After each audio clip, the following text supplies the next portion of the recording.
Allahumma sholli ala nuril anwar wa sirril asrar wa diryaqil abiyar wa miftahi babil yasar sayyidina wa maulana Muhammadinil muhtar wa alil adhar wa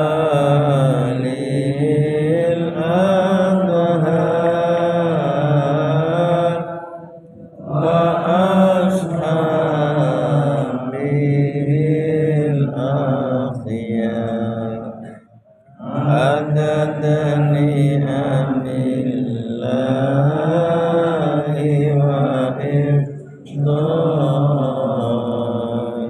wa ifdali.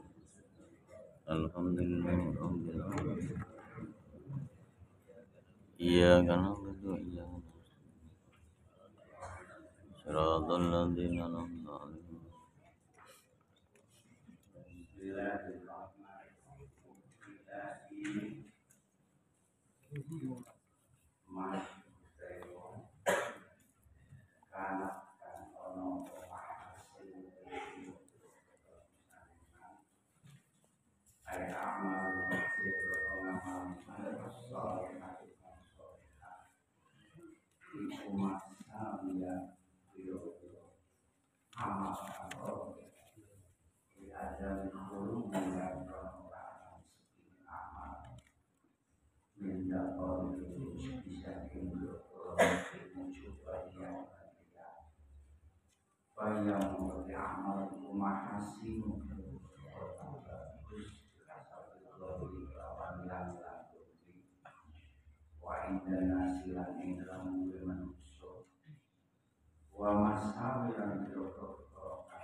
Waman kana apa itu da'awiyah ya ini fakta.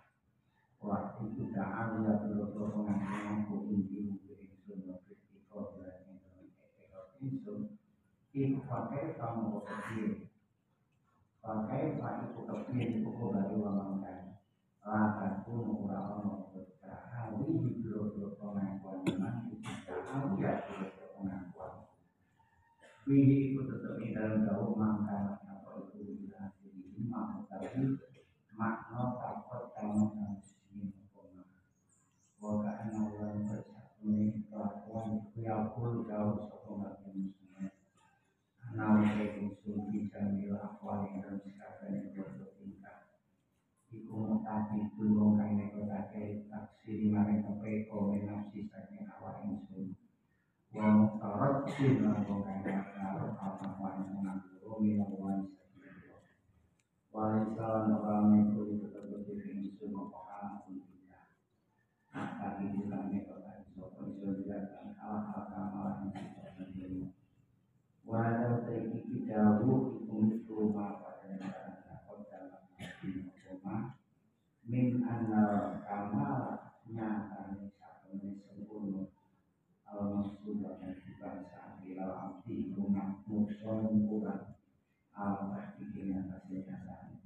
Paman putri pun tujuan muka penyolong ilo muson di kelawan kurang yang ada. Ritual tamin doa baik banai kuhawa khobai iku hadaman itu sama makan itu ini hadaman.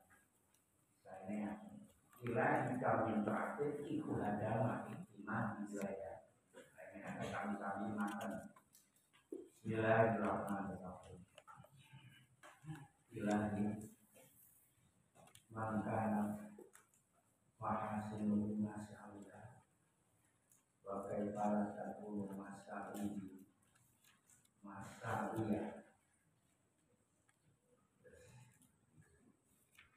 kemampuan yang Gusti Allah. Beliau sadar betul, mengisah betul dan mengaku betul. Kalau kebaikan yang dilakukan selama ini atau amal-amal soleh yang dilakukan selama ini keburukan, bukan kebaikan yang sesungguhnya. Karena amal-amal yang dilakukan tidak lepas dari penyakit wujud dan riya. Maka kalau kita lihat dari sisi lahir itu memang bagus dan menurut manusia itu juga bagus. Itu semuanya adalah kejelekan sebenarnya di dalam kenyataannya dan menurut Gusti Allah. Maka bagaimana mungkin kalau itu amal-amal itu merupakan kejelekan dan amal-amal yang buruk itu tidak sangat buruk, tentu menjadi buruk yang sempurna yang sangat bagus. Nah ini masalahnya anak-anak maka khobar dan mengatakan berbeda. Sebab di dalam aturan grammar bahasa Arab dalam aku mubtada dan khobar itu harus berbeda. Dan Arab niku masaliyah jangan aku masaliyah itu berarti ada khobar dan kata sesama. Tapi itu tidak bisa ditafsiri dengan uyuban taman angkatan itu menjadi seperti itu. Yang tadi Insyaallah bahagia itu sangat sadar terhadap dirinya sendiri, sangat teliti cermat pada keadaan dirinya sendiri. Beliau mengakui bahwa amal-amal baik yang tampak dari permukaan kemudian juga dilihat oleh orang banyak, bahkan mungkin perasaan orang yang beramal itu adalah baik, itu sebenarnya keburukan, itu sebenarnya buruk. Bagaimana jika memang itu keburukan, maka akan lebih buruk. Alasannya bagi misalnya kenapa amal yang dilakukan walaupun kelihatannya baik oleh beliau masih dianggap, karena amal itu tidak bisa lepas dari sifat-sifat yang merusak, tidak lepas dari itu. Seperti dalam hati ada perasaan takabur, ada perasaan ujub, ada perasaan pamer. Itu merupakan sifat-sifat yang merusak daripada amal yang baik. Maka amal sing ketoke apik baik itu Allah tetap diwarnai dicampuri oleh perasaan-perasaan. Omongannya amal sing bener-bener semakin Allah. Kami yang cuma pengakuan Mbak Kiai sing wingi-wingi ini Mbak Kiai sudah menyambut hal-hal yang mirip seperti ini. Hanya beliau itu mengungkapkan kesadaran beliau.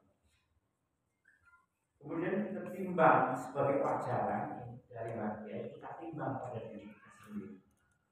Amal-amal yang kita lakukan yang kelihatannya itu baik, itu sebenarnya baik kan?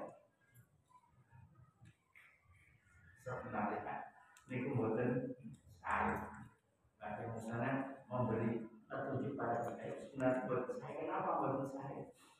Karena di dalam amal kita itu masih ada hal yang melecongin, takaburnya ujub, itu bahaya sekali. Ketika kita merasa wah saya bisa beramal seperti ini, wah saya dilihat amal seperti ini dilihat oleh orang.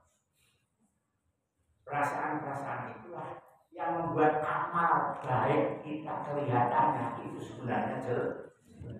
Apalagi kok memang itu benar-benar amal yang jelek, pas sempurna kejelekan.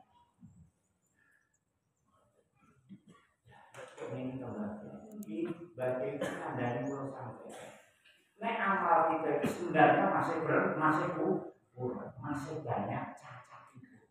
Maka jangan sekali-kali kita mengklaim, kita merasa gagah bahwa kita ini amalnya sudah bagaimana sebagai rasa sopan santainya, adabnya kepada Allah Subhanahu wa Ta'ala. Karena Allah tidak boleh membanggakan diri sebagai amal. Dan itu risiko itu bagi orang yang sedang ibadah itu risikonya. Wong sedang ibadah kalau ngomong sogagah, ya jauh betul dari pendapatnya Mbak Kiai. Sekelas Mbak Kiai Musnad Syaikhulillah saja masih mengatakan begitu, bahwa amal-amal yang kelihatannya baik sebenarnya buruk, karena kalau telisik pada hakikatnya amal-amal itu penuh dengan cacat-cacat. Seperti tadi wujud kelihatan, apalagi kalau amal itu jelek, sangat parah kejelekan. Jangan paham nih.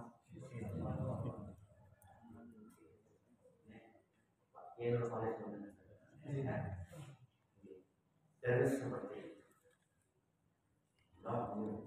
itu. Ya intinya kita ini selalu mengakui bahwa kita ini kurang. Kita ini kurang, kita ini selalu berharap pada pengampunan. Artinya itu ngamal aku itu, ngamal aku itu Allah setelah sempurna banyak cacat, banyak keburukan yang kita lakukan. Itu di mana-mana itu mesti ada cacat. Tapi perlu diingat bahwa ini adalah sebagai ungkapan dalam rangka menganggap dirinya itu benar. Tapi bisa juga bagi usaha itu betul-betul amalnya juga tidak ada cacat, tidak ada riak, tidak ada ujub, bisa juga seperti itu. Ini hanya sebagai ungkapan pengakuannya. Sangat lemah kadang-kadang muncul seperti ini. Lain ini dikandani kali urusan manfaatnya minum muridnya dikandani kowe iki aja umum karo amalmu, wong amalmu wis dadi akeh cacate goblok dadi amal. Terus malih wa mangkana terus nomor itu hakikatul amri kayak seperti itu. Maka orang itu kalau sudah punya perasaan seperti tadi, dia tidak akan pernah meyakini bahwa dirinya itu sempurna. Dan dia tidak akan pernah melihat kejelekannya itu sebagai satu yang remeh. Itu menunjukkan bahwa kejelekan yang sekecil apapun Mbah Kiai tidak berani meremehkan. Allah saya cilik-cilik. Allah saya cilik-cilik gitu. Zaman dulu orang itu artinya orang gagas kan orang ngerti Allah betul. Allah hebat nanti supaya dan aku jadi supaya ini keinginan orang menjadi orang betul-betul baik ya. Kalau orang ingin menjadi baik sempurna di hadapan Allah, dirinya harus merasa jelek, dirinya harus merasa kurang. Kalau orang pengen baik di hadapan Allah, kok dirinya sudah merasa baik, itu malah enggak enak. Bismillahirrahmanirrahim. Wa man kana haqqatu da'ali wa kaifa la takunu da'ali da'ali. Wong sing hakikatnya hakikat yang dimiliki seperti ilmunya dan makrifatnya yang diketahui oleh manusia, itu saja sebagai satu pengakuan kebohongan, tidak beneran. Bagaimana dengan pengakuan kebohongan dia? Tentu akan sangat menjadi pengakuan yang tidak betul, yang tidak dibenarkan. Orang sudah setingkat Mbak Kiai, nikmat banyak hal-hal yang beliau kenal, atau beliau sampai kepada tingkatan makrifat, kepada tindakan hakikat. Perasaannya bisa juga mengatakan saya ini makrifat, saya ini sudah punya hakikat. Bagi menganggap bahwa pengakuan saya seperti itu bohong, apalagi kebohongan saya yang sesungguhnya. Jadi sekelas Mbah Kiai Syekh atau Ilah itu orang yang makrifat, orang yang masuk di dalam ranah ilmu. Beliau masih punya perasaan bahwa diriku mengaku, pulau mengaku disengaja atau tidak sebagai orang yang makrifat, itu adalah pengakuan yang bohong. Apalagi yang sesungguhnya kebohongan yang saya lakukan. Aku alim dari dulu, aku ngaku dari wong alim, padahal itu alim. Apalagi itu sangat bohong itu. Ngaku dari Allah itu sebenarnya. Pokoknya lah. Nah itu, padahal tidak. Ini kan sangat bohong, sedangkan yang hakikat makrifat yang oleh Mbah Kiai itu diakui sudah sampai pada tingkatan. Beliau tidak berani mengklaim bahwa saya ini punya hakikat, saya punya hakikat. Tidak mau mengklaim seperti itu. Apalagi kok kui orang duwe makrifat, ngaku makrifat, orang duwe hakikat, ngaku hakikat, semakin parah lagi kebohongan. Nah, ibu tidak paham sama ini. Kadang-kadang ada orang cerita, berarti orang ini nggak betul. Ngerti semua lo pasti aku oh enggak dia atau ilah saja yang sudah tidak bisa kita tutupi, tidak bisa kita ukur saja. Hakikat dan makrifatnya itu beliau masih menganggap bahwa ini hanya pengakuan, bukan hakikatnya ini makrifat. Apalagi simpaya awak itu sing semangat. Pengakuan orang sing pintar. Sing pengakuan itu malah sing ora diketok. Tapi hakikatnya bahasanya itu ngaku-ngaku. Misalnya orang ngomong, wah bodoh, itu menungso biasa. Itu aja tertarik kalau ngomong sembarang. Itu hanya sebagai ungkapan saja, itu apa itu sebenarnya hakikatnya ini ya aku itu si mesti di pengalaman, si mesti di pengetahuan, tapi diwujudkan, dikemas dalam kata-kata yang berbeda. Sama diceritakan, aku tuh mesti fakir, menurut pemuling pengtakabur gitu. Itu yang kadang-kadang kita tidak merasa kayak begitu. untuk yang Singapura, yang berdidak apa-apa. Orang digadah apa-apa kok berdidak kaya ngono niku. Nah, jadi pengakuan-pengakuan dalam perasaan kita itu harus kita hilang. Kalau di hadapan orang memang kita tidak pernah mengaku dan sombong, tapi dia juga di dalam hati sampai tersimpan pengakuan sampai pada diri sampai sampai itu gagah, sampai itu pintar. Bisa juga seperti apa mana kumpul kalau goblok-goblok, wah rumah saya tidak pintar diri. Sama kumpul kalau caca SD, TK, rumah pintar benar, rumah pintar, seperti itu.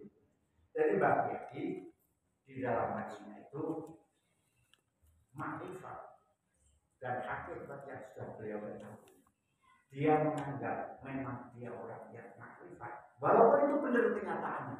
Perasaan bagai saja masih menganggap bahwa itu adalah sebagai satu kebohongan. Da'awi itu maksudnya akon-akon seorang kenyataan.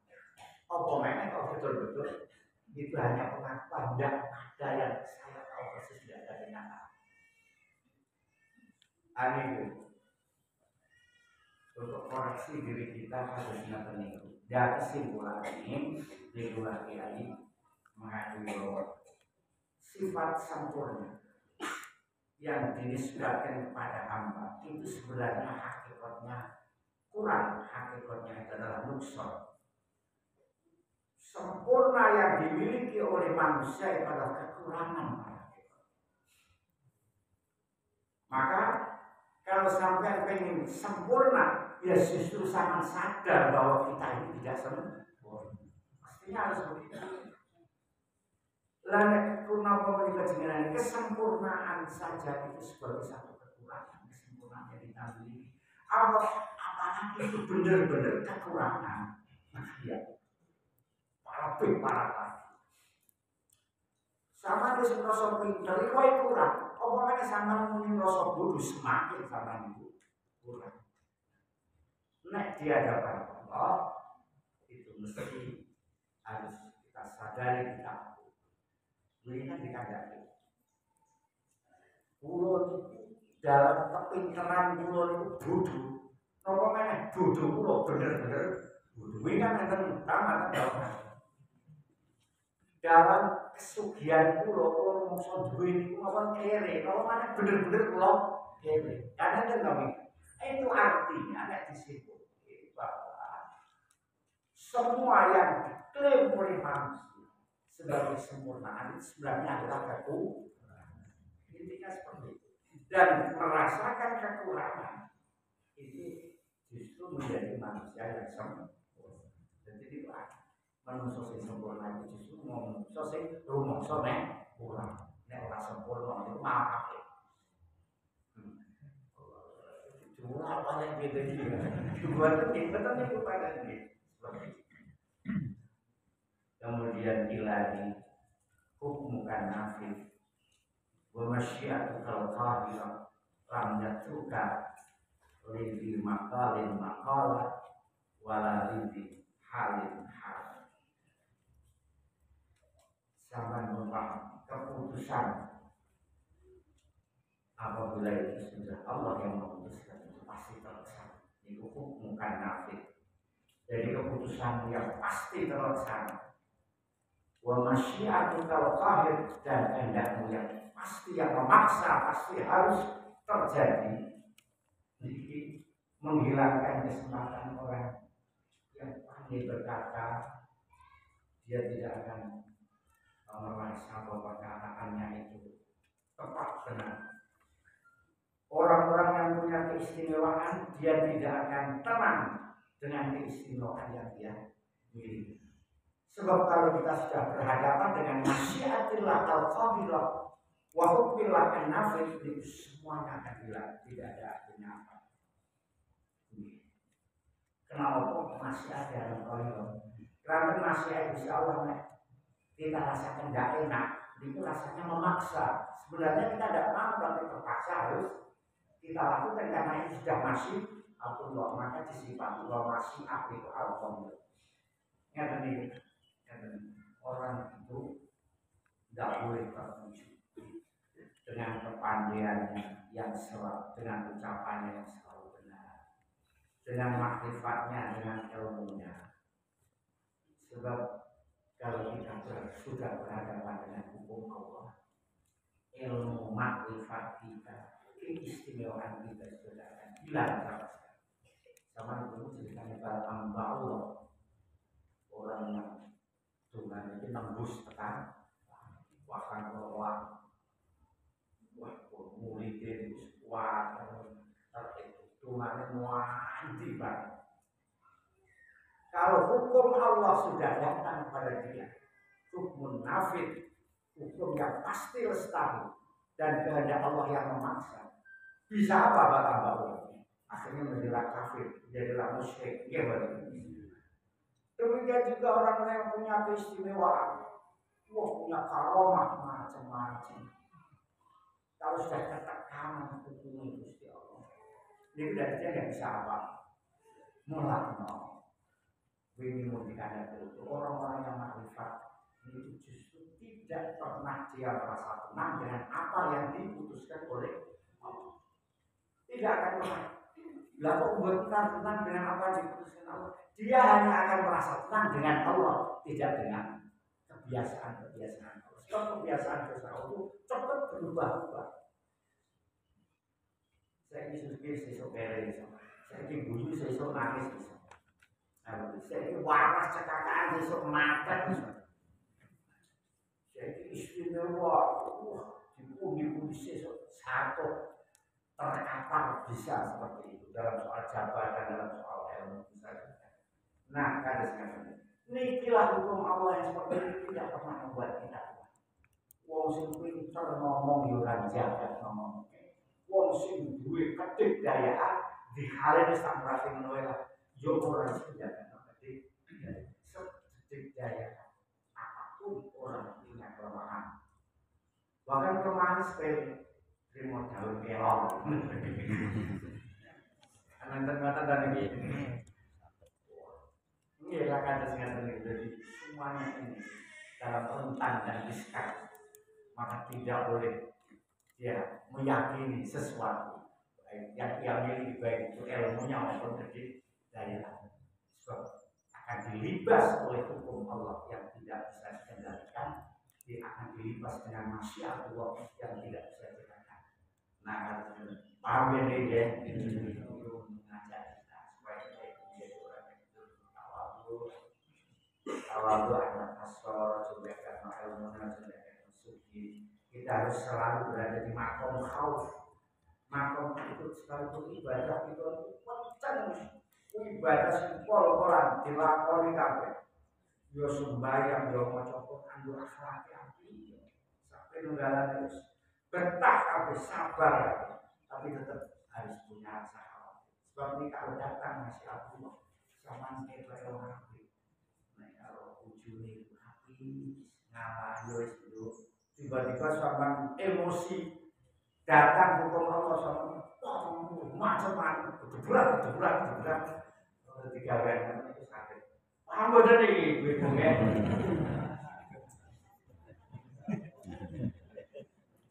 Ya ada yang tadi. Jadi kita nggak boleh terbujuk ikhtiar bisa yang ampun. Baik itu ucapan tingkah laku hamba.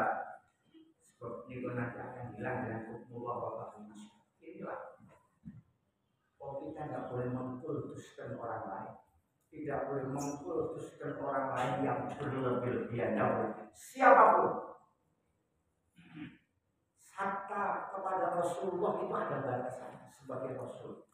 Rasulullah itu takut kalau dituhankan, sebagaimana Nabi Isa dituhankan. Jadi semuanya sudah diatur, syariat sudah mengatur kedudukan kepada Rasul ini diatur. Dan Rasul sudah senang juga sama dewa-dewakan seperti Tuhan begitu baru senang. Ialah melalui itu dengan bersapalaki dengan orang-orang biasa-biasa. Ya sing wong sing iso dibodoni wong bodoh niku tok. Jadi tidak perlu panjang-panjang seperti ini. Ilahi kamin ta'atin bani Tuhan. wa alatin sayyatuna adama iktimati alaiha adluka bal aqalan min fadlu. Ya Allah, itu mengajar bagi yang sekarang lagi banyak sekali doa yang saya bangun Gusti. Saya bangun dengan bangunan yang sebaik-baiknya dengan memenuhi syarat rukun dan tata keramanya. Dan saya kuatkan wahalatin dan sikap perilaku yang saya kuatkan dari hal-hal yang akan mengotori. Saya ikhlaskan dengan ikhlas yang sempurna. Saya sudah merasa seolah-olah akan melindungi saya besok di akhirat. Akan jaga masuk benar selama di akhirat. Tapi semuanya itu hilang. Iktimat saya artinya apa itu namanya? Kepercayaan saya kepada taat yang saya lakukan yang sudah saya bangun sebaik itu hilang semuanya kalau dihadapkan dengan sifat adilnya Gusti Allah. Bahkan kalau sudah dihadapkan pada sifat adilnya Gusti Allah, perasaan saya jaga taat satu bulan pindah. Tidak lagi taat yang saya jaga, tapi yang saya jaga adalah fadlun minallah. Ini. Niku nek jawabane tiang itu sebaik apapun ampun jaga kebaikan. Taat sapi wis dibangun rukun, wudu sampai sak jam kepengen api wis sikap kepada manusia juga api karuan munggah puas rumah. Perasaan ini tak jaga esok ben aku mlebu swarga. Ketika dia sudah paham kepada sifat adil Allah, akan merusak itu semua. Jadi kenapa kita baca kepercayaan dia kepada amal itu akan rusak kepercayaan berarti. Sebab kalau ini sudah berhadapan dengan sifat adil Allah semuanya akan tidak ada artinya. Wong Gusti Allah itu kan meboke kuwi wong sing adil kok ing rokok mau salah. Salah dengan Gusti Allah. Ora salah. Sama dengan Gusti Allah tidak salah mesti kerjane saged tapi digawe kiri. Sing turun malah duite ora salah Gusti Allah kaya gitu. Sama Gusti Allah mau sing itu sifat adil Gusti Allah. Maka kalau kita dihadapkan pada sifat adil Gusti Allah, jadi kita tidak bisa bicara apa. Taat kita, ibadah kita tidak ada artinya. Nah inilah yang memindahkan perasaan kita. Tidak lagi saya jaga taat, tapi saya jaga fadl Gusti Allah. Kebaikan Gusti Allah. Cuma kita harus paham bahwa fadl dan kebaikan Gusti Allah itu kita bisa raih melalui ketaatan kita dengan Gusti Allah. Lo ngaten niku. Lo ngaten ngomong soal wong taklek menjaga ketaatan Gusti Allah niku. Fadl Gusti Allah. Fadl Gusti Allah dan menang, masang kogel dan menang. Judi online dan menang. Menjaga ketaatan Allah. Allah itu fadl Gusti Allah. Kayak seperti itu. Jadi kita harus melak-malik betul fadl itu. Bukti ini nopo? Bukti ini kok bisa begini? Allah memberikan contoh-contoh yang kecil malah kados kalau Pak. Nek balaan bin bahwa itu kurang opo. Mestinya kan dia perlu dengan fadlnya Allah karena ibadahnya sergap, ilmunya akeh gitu. Tapi nyatanya tidak ada artinya apa-apa. Dia bisa menjadi selamat, dia bisa menjadi seperti itu. Ternyata intinya bukan pada upaya ikhtiar dia, tapi kembalinya kepada fadlnya. Nah ini sih paham betul. Apa namanya ditulis lawan yang bukan mobil ada minfat di roti. Ada istilah-istilah kita paham betul makna daripada fadl. Artinya ya bagus kata-kata itu sebagai mengingatkan kita. Tapi jujur terus jadi alasan apa itu terserah oleh Allah sembahyang kuat lah. Atau ini lah ini jenenge mau menyalahgunakan itu semakin parah kan yang ngomong. dan sekali. Dari pengakuan bagian banyak amal yang sudah saya bangun sedemikian. Membangun amal sengaja itu syarat rukunnya ikhlasi barang itu betul-betul pakai contoh ramah. Banyak perilaku yang sudah saya bentengi dengan benteng yang kuat, terus ikhlasi wis ono, ilmu wis ono ning kono wis kabeh. Wah, sehingga saya punya perasaan itu mesti tak jaga kanggo ning akhirat. Ini setelah dihadapkan kepada keadilan Allah dan pindah bukan kepada taat tetapi yang menjadi harapan pada fadl. Dengan lantaran saya melakukan ini pantaslah saya mendapatkan fadl. Sama tidak mengaji kalau bom misalnya pantaslah sama mengaji dengan ikhlas mungkin sedikit kemudahan kalau mau pantaslah itu mau misalnya nantang kali bosnya sampai jalur program mengharapkan program pantas sebenarnya. Semacam semuanya itu berdasarkan kemudahan bukan berdasarkan amal. Misalnya hadis Nabi, itu hadisnya ini sampun sampai hadis Nabi sendiri mengaku bahwa saya masuk surga bukan karena amal saya, ya karena rahmat Gusti Allah SWT. Mari kita rahmati Gusti Allah, kita kemas dengan sikap perilaku yang baik. Jangan rahmati Gusti Allah yang menyebabkan kita salah gunakan seperti rahmati Allah. Aku karena pokok seperti aku mengharap rahmat Gusti Allah. Ya Allah aku jadi malah kesasar. Tidak ada yang tanya gitu.